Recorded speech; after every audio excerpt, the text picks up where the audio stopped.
You guys already fixed it, but you guys know that all that play in your steering wheel. Doesn't that piss you off? So much play in the steering wheel.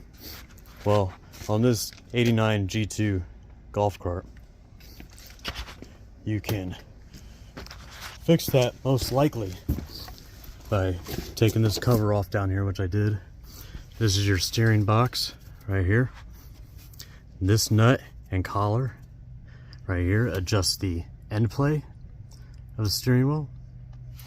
This is a flathead set screw with a jam nut. You loosen that jam nut and then you turn this set screw left or right a quarter of a turn depending on how much play you have, and you play it by ear.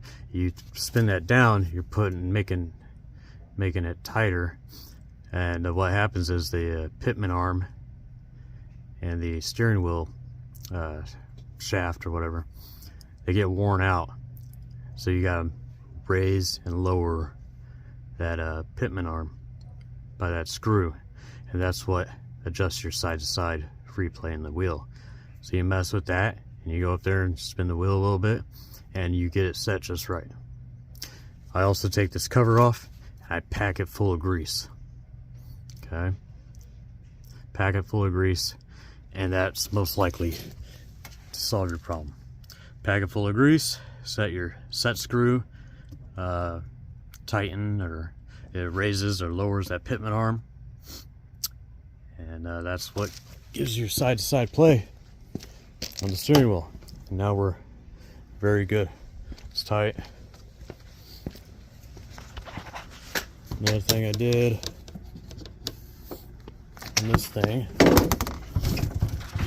was installed a brand new air box, an intake, and took the carburetor off, cleaned that real well.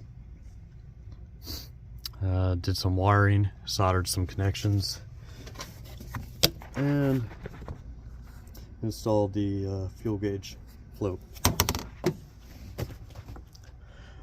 Good project, nice and smooth. I'm happy with it.